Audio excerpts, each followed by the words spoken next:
மாப்பிளைக்கு இன்னும் 2 நாள்ல தூக்கு. ஐயோ ஐயோ ஐயோ, என் பொண்ணோட வாழ்க்கை போயிடுச்சே.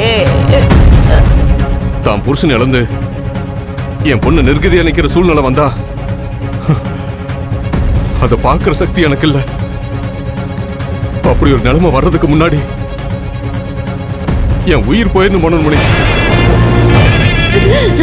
பிள்ளைங்க முன்னாடி பெத்தவங்க கஷ்டப்படலாம், ஆனா பெத்தவங்க முன்னாடி பிள்ளைங்க கஷ்டப்படக்கூடாது. அப்படி கஷ்டப்பட்டா அதை விட பெரிய சாபம் பெத்தவங்களுக்கு வேற எதுவுமே இல்ல. நாம போன ஜென்மத்துல அப்படி ஒரு பாவத்தை சம்பாரிச்சு வச்சிட்டோம் போல இருக்கு. நாம செஞ்ச பாவம் தான் இன்னைக்கு நம்ம பிள்ளைய வாழ விடாம பண்ணுது. அந்த ஜோசியர் சொன்ன மாதிரி மாப்பிள்ளைக்கு ஆயுசு முடியுதுங்கிறது உண்மை ஆயிடுச்சேங்க.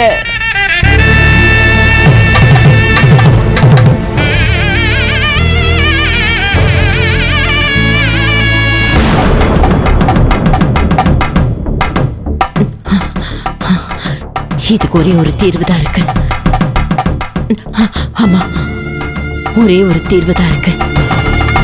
அந்த கடவுளை இத்தனை நாள் நம்ம கும்பிட்டது உண்மைனா, அந்த தெய்வம் இருக்கிறது நிஜம்னா, அதுக்கு உயிர் பலிதானே வேணும். இப்போ இந்த இடத்துல சொல்றேங்க, மாப்பிள்ளை உயிருக்கு பதிலா அது நம்ம உயிர் எடுத்துக்கிட்டோம். நான் என் பொண்ணுக்காக, அவ வாழ்க்கைக்காக என் உயிரை கொடுக்க நான் தயாரா இருக்கேன். ஒருவேளை நாம இந்த உலகத்தை விட்டு போயிட்டாலாவது மாப்பிள்ளைக்கு கண்டம் விலகி நம்ம பொண்ணோட வாழ்வாருங்கிற நம்பிக்கை இருக்குங்க.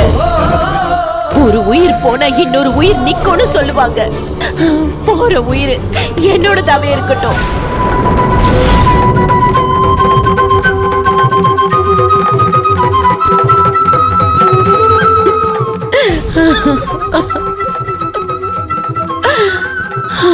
இத்தனை வருஷமா என் பொண்ணு பாசத்துல என்ன விட பெரியவங்க யாரும் இல்லைன்னு நினைச்சுக்கிட்டு இருந்தேன்.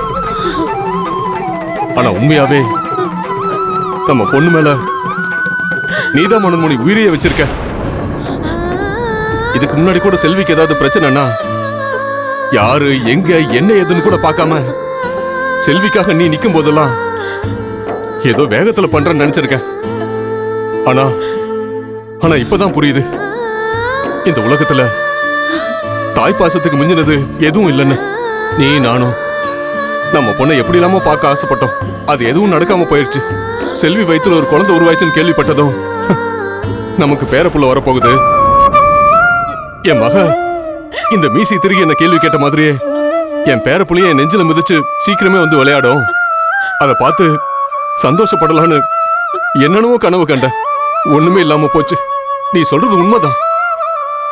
அந்த சாமிக்கு உயிர் பலி வேணும்னா அந்த உயிர் நம்மளுதாவே இருக்கட்டும். ஒரு உயிருக்கு 2 உயிரா எடுத்துக்கிட்டோம்.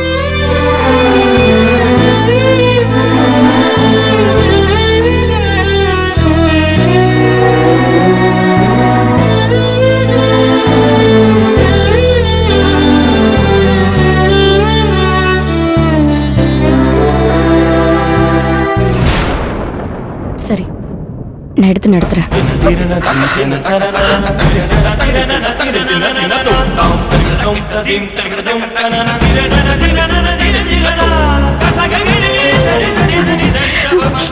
நீங்க உண்மைதான் சொல்றீங்களா? அதான் அவங்க சரின்னு சொல்லிட்டாங்கல்ல, இனி உனக்கு என்ன சந்தேகம்? நடந்த எல்லாத்தையும் அவங்க கிட்ட சொல்லு.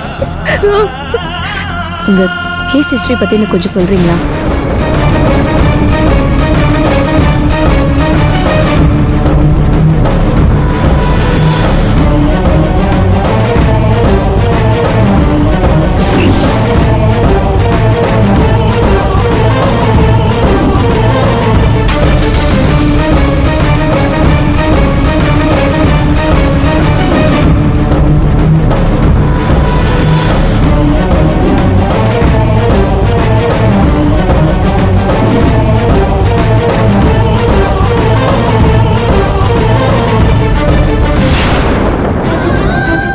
வேலுவுக்கு தூக்கு தண்டனை ஜட்ஜி தீர்ப்பு எழுதுவாரு நான் எதிர்பார்க்கல.